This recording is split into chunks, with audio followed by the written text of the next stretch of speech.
we are so delighted to finally have here. We've had his actress here since Thursday, though she's been back and forth to New York. Please welcome the filmmaker, the creative mind behind Everything Went Down, Dustin Morrow.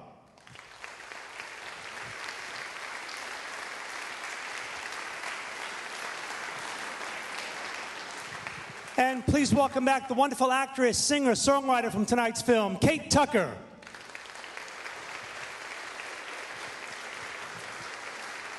Make sure you vote for both films, and again, when it's over, come on down. We'll have a nice, intimate Q&A, and Kate and Dustin will repeat the questions. Enjoy tonight's movies. Thank you. Writer, director, producer, Dustin Morrow, and in her acting debut, the amazing singer-songwriter, Kate Tucker.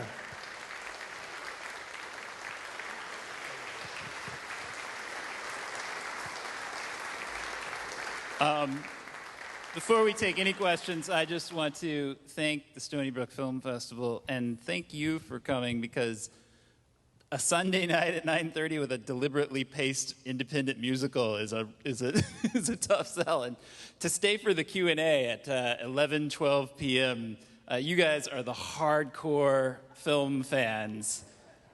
And it's independent artists like Kate and I that depend on people like you that care enough about independently made art to stick around and hear us talk about it, that make it worth doing what we do. So thank you for staying. Questions? All right.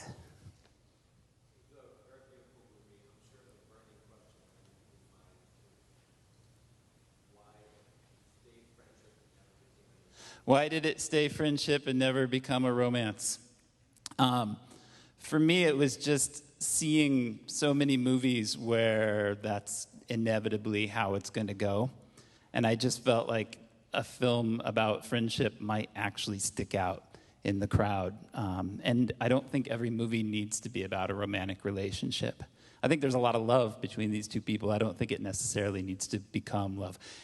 Having said that, I've had people at screenings come up afterwards and be like, they're sleeping together, right? And I'm like, well, did you see the scene where she touched his hand and he freaked out? Like, something, I don't think they're sleeping together. So he's clearly like not over it and not ready for a relationship, and I just felt that that would be kind of too pat an ending to have them actually fall in love. But I've also had people say that they feel like that's what happens in New York. That's the other movie. There's another movie? So, no, there's no other movie. But there is. It's called Nothing Went Down. Nothing went down in New York. They had a horrible experience, and they came crawling back to Washington. Oh, sorry. No, I'm kidding. Kate has to answer that. I think that, so he was asking if the song Revolution, don't you want to start a revolution in your heart, if that's not a love song. I don't know that I write a very good love songs, but I do think that, and Dustin had only that to work with, which is why he wrote a movie about someone who was depressed.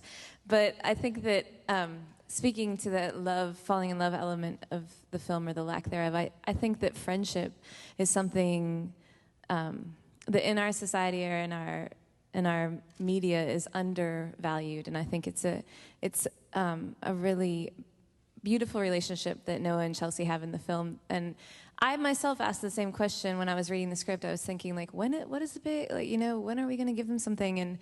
And so to answer your question very circuitously, I think that song is bigger than just a romantic love song. When it came to me, I hoped that it could mean a revolution in many different ways. The interesting thing about that song in particular is that Kate actually wrote most of that, or a lot of that song, while we were shooting. All those little moments you see throughout the film where she's working on the song, it took us like 15, 20 minutes to shoot each one of those, even though they only last a few seconds. And that's actually just me kind of moving around and shooting Kate while she actually works on the song. And then after the movie wrapped, she went down we shot this in Bellingham, which is in northern Washington State, the northwest corner. She went down to Seattle and worked with some producers and actually recorded it. So it was a really kind of cool, organic thing that nobody knows about unless I tell them at Q&As. Well, I didn't have any time to work on the record, Yeah. so.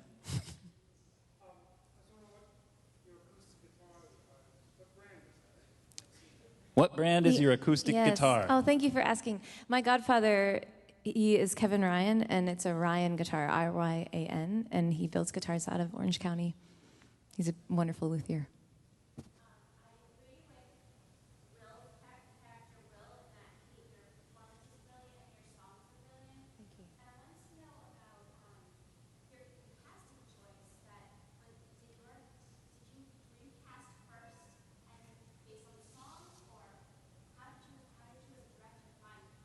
All right, the question is how Kate came to be in a movie when she's not an actress. Sorry about that. No, nobody knows. I'll let Kate answer that. Well, that's funny. I just got an email. It was a very long-winded email saying that from this guy, and I'd never met him, and he said, I've been wanting to make a modern-day musical for most of my life, and I've finally written the screenplay, and I was listening to your music a lot while I was doing it. So would you, one, lend your music to it, and two, would you want to be in it? And I just put it in the, The crazy bin. the crazy bin. The folder I didn't for know what to crazy do. fans. I didn't answer for a while, and I thought, this guy's out of his mind. He's probably no good. Just he has no idea what he's doing. I have no idea what I'm doing. So, And then I thought, well, it would be an experience. It helped that I knew somebody that was in her band sort of through people, and I think that helped a little bit. But yeah, it was a leap of faith. I wrote it listening to Kate's music. And if she had said she wasn't going to do it, I don't know what I was going to do. It probably would have gone into a drawer and sat there for a long time. I really thought it was Kate or nothing. So I was glad she said yes. Yeah. Good question. How long did it take to shoot? What type of camera did you use? How long did it take to shoot? What type of camera did we use? It took, I want to say, 12 days. 12 days, something like that, but we shot all day for 14 hours a day. It's all we did. We shot on these little prosumer Vixia cameras. The reason we did that, I had access to a DSLR, which is what most indie filmmakers who shoot digital, including me, shoot on. But I only had one of them, and so I was able to get my hands on 6 of these prosumer Vixia cameras, which is like a model down from the DSLR. And the way I like to shoot these narrative pieces, and especially when I'm working with non-actors, even very good non-actors, is to let them do massive amounts of dialogue at a time, really long scenes, 7 or 8 pages of dialogue, which you can't really shoot that way when you only have one camera. So all of the scenes in this movie were shot with 6 cameras positioned in different places. It also allowed me to shoot the movie on my own, which is a thing that I just wanted to challenge myself to do. I sort of wondered if somebody could actually make a narrative movie by themselves with no crew at all. I set up the cameras, and that was it. That's why some of the shots are kind of funky. Some of the compositions, they're on the edges of the frame. It's because there was nobody monitoring those cameras. I was the crew, and so having made the movie, I'm still not sure the answer is yes, you can do that. But the Stony Brook people showed it. It's weird. It's a small, intimate movie. This is by far the biggest screening room I've shown it in. I'm guessing this is not just a film theater, right? It's a beautiful theater. Imagine other things must happen up here. And it's a film that I'm used to showing in small spaces, which kind of works because it's such an intimate movie. So when I first walked in here, I was like, oh my God, this place is so big. How is this movie going to play in here? And I was like, why isn't my band here so we can play a show? Yeah. Seriously. Yeah. What is distribution going to be? One of the reasons I made this movie was that I did a lot of work, still do a lot of work, as does Kate, with music therapy programs. I did a lot of stuff with a program like a composition program for children that suffered spinal cord injuries, a songwriting program for at-risk youth in inner cities. Sorry, I'm stumbling over my words. And one of the reasons I wanted to make this movie was to explore the idea of the healing the physiologically healing value of art and music, whether music could actually heal somebody. And so to that end, the distribution of this movie, which will realistically not be theatrical, but will be video on demand and maybe cable, we are taking that money and we're funneling it back into music therapy programs for kids. Because it didn't cost us anything to make this movie. This was also made out of a frustration of 8 years of increasingly arts-poor funding under George Bush, and my frustration with seeing granting cut. What's that? Yeah. Why is Next Long Island question. support- This is not Am I about in George politics. Bush country? I don't know. Okay. Yes.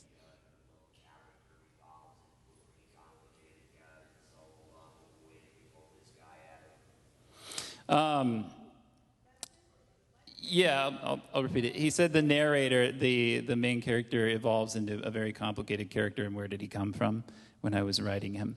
It was really that idea, again, of having somebody be healed by music. And I tried to really imagine what the worst thing I could think of to possibly happen to somebody, which would be the loss of a spouse, especially when you're young. And whether there was a question of how well or if you could actually come back from that. And that's why at the end of the movie, he's like taking small steps, but there's no, I think, implication that he's healed at the end of the film. He's just starting down the road to get better. And part of that is by coming out of the darkness through art, which is something that a lot of people have had experience with. I've had personal experiences with it, being in very dark places and crawling my way out of them through music and art. I've used music to make major life decisions. I went back to grad school because of an album I found once, and that just took my life in a whole different direction. That kind of connection, I think, is really important, and that's where his character came from. How difficult was it for a non-professional actress to memorize all the dialogue? That's How a great difficult? question. How difficult was it for a non-professional actress to memorize all this dialogue? Wait till she tells you how they rehearsed. Well, it was not very difficult because I was on an East Coast tour with my band, and so I had plenty of van time to memorize all that I needed to memorize. I also have a degree in English and French, so I did a lot of Shakespearean sort of reads and recitations. So I enjoyed it. But we rehearsed on Skype because they were very concerned, as they should have been, about me being a non-actor, I think. And so they wanted me to get familiar with the lines and be comfortable with Noah. And I mean, I flew to Bellingham and had never met him. I'd met Dustin once, I think. And we started shooting the day that I arrived. But we had been Skyping throughout this tour. Yeah. And I also, there was a point where I was just at home visiting my parents in Ohio, and I was literally walking through cornfields just with these pieces of paper, and because they live in these farmlands, just like hammering it into my brain. I was so afraid I was going to ruin the movie. Can you imagine rehearsing through Skype? The lead actor in this movie is a professor of acting in Montreal, and he's like, that's one I've never done before and will never do again. Yeah. Let's take one from way back. Yeah. Hey, this question is for you. How many songs have you written in your career? How many songs have I written? I don't know. I've written a lot of songs that are probably not even recorded. But I have 2 albums and 2 EPs, and I have a brand new album coming out with my band, which is called The Sons of Sweden. And that's coming out this year with a short film to accompany each song, and then a documentary detailing the whole process. So hopefully, I will go home and catalog that for you. So I'll try to post that somewhere on my Facebook or something. Yeah, go home and buy Kate's albums. If you like them, if you like the music in this movie, they're all from those albums, all those songs. So you can get them any place you can buy music online. Way in the back, the blonde hair.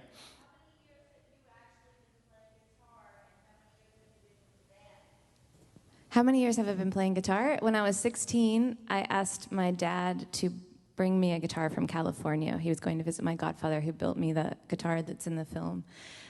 So since I was 16, how many years have I been with the band? I started the Sons of Sweden, so it's Kate Tucker and the Sons of Sweden. Started the band in 2008. We released an album, it's self-titled, and now we are based in Nashville. That was out in Seattle, and so quite some time, I guess. Feels like it.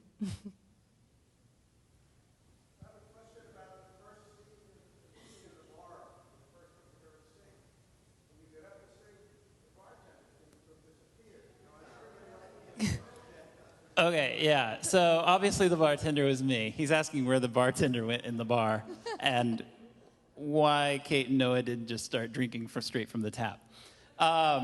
The answer to that is, like I said, there was no crew for this movie, and so I had one person helping me that day, helping me run sound. Usually I ran sound myself. But I had somebody on set and somebody to be the bartender, and that person decided at the last second. She was the actual bartender at the bar, and she was very unhappy about being there on a Sunday. She was assigned to be there by the owner so that we could shoot there. And she was supposed to be our bartender, and she was very sullen and angry and decided that she would take it out on us by refusing at the last second to be the bartender in the movie.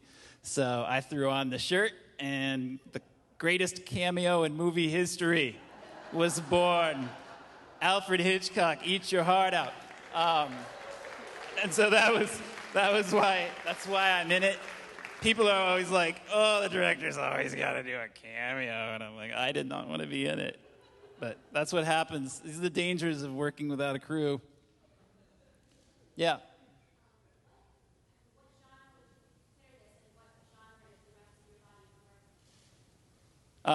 What genre would I consider this? I call it a musical. One of the reasons I wanted to make this was to kind of stretch the boundaries and rethink what defines a musical. I mean, does every musical have to have people tap dancing down the street and singing about their feelings? I was inspired quite a bit by an Irish movie. You guys might remember it. You're a discerning film-going crowd from a few years ago called Once, which won an Oscar. It's a beautiful movie, and most of the music is diegetic, meaning that the music that you hear takes place because it's being made by the characters in the film. And so I wanted to kind of take that and mix that with a more traditional song score, as well as using instrumental tracks from pre-recorded rock songs. All the music that you hear in the movie, even the score, are songs from Kate's albums. She gave me versions of them that had no vocals. So the movie is front to back Kate's music. I was also very obsessed at the time that I was writing this with single artist soundtracks, of which there are very few. Like Simon and Garfunkel for Graduate, Amy Mann for Magnolia, Jonathan Richman for There's Something About Mary. And Cat what Stevens happens for Harold and Maude. Yeah, Cat Stevens for Harold and Maude. Yeah, what happens when you have just one artist's voice singing through the whole movie? This bothered Kate to no end, by the way. While we were shooting, I was trying to bring all my friends in. I'm like, you really need to bring this song in. It's yeah, on the amazing. way to the sets every day, Kate would put in a CD of one of her friends and go, "This is really good. You should put this in the movie." Like she'd never heard it before. And I was like, "No, it's going to be only your music." Are you sure? But I like the idea of that disembodied voice kind of becoming like the conscience of the movie, almost like another character, like a narrator in a way. And I don't think you get that when you have like 12 artists on one soundtrack. In the blue shirt.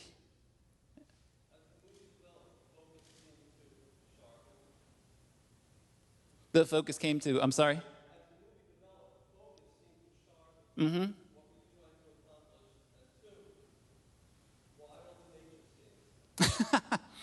That's it, yeah. Why all those shots of trees and stuff? Yeah. That was a lot of my work. I'm also an academic and a professor. I teach film at a university in Portland. And a lot of my work has to do with pulling creative energy out of spaces and thinking about the interaction of people in spaces. And I had never made a film about the Pacific Northwest.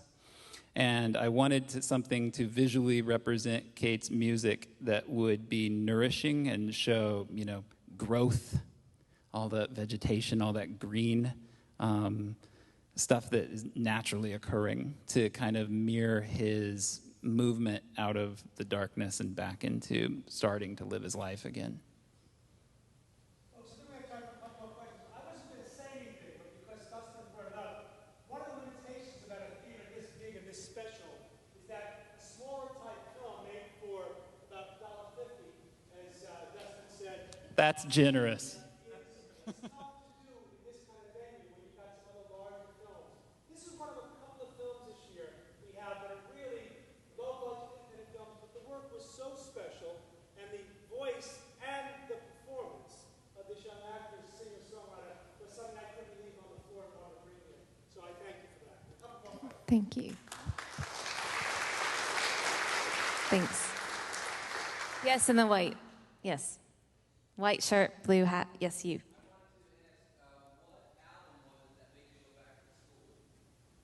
Oh, it was Brand New Day by Sting in 1999. I was thinking about it and considering it. I was in LA at the time and working in the film industry, and I wasn't really happy. And I had always enjoyed academia and working with young people, and needed a push to make that leap, that huge leap of like going into debt and giving up 3 years of your life to study something and moving on a career path that was very different from the one that I was currently on. I was a film editor, which was fine. It just wasn't for me. And I ingested that album. I just listened to it nonstop, and it helped me make some decisions. That scene where he cries in the car, that happened to me. I heard a song once that was so beautiful, I had to pull my car over because I was like uncontrollable. Music, I don't know. I mean, Kate's music, just when I was writing this, some of her songs, like I would just put on loops and I would listen to the same song for like 3 hours. Just words would pour out. I don't know. I love film. I'm a filmmaker, but I don't know that film can do what music can do. There's interesting books out there. Oliver Sacks wrote Musicophilia. There's a great book called The Science of Music, and there are ways that music can change the way your brain works. And I've seen it with, kids suffering spinal cord injuries who find that their healing is accelerated as soon as they start to engage with music. It's just a magical, almost unexplainable thing. Pick out the last question. Yes, you. You. Yes.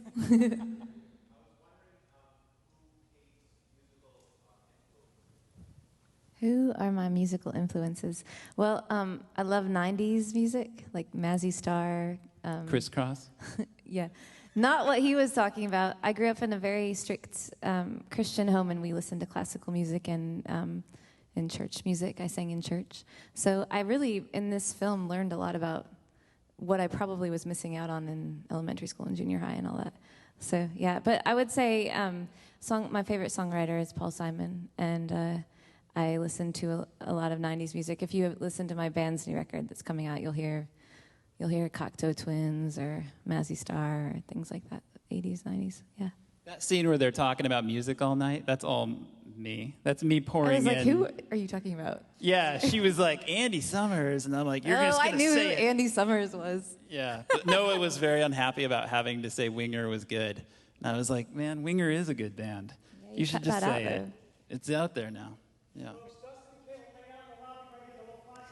Thank you.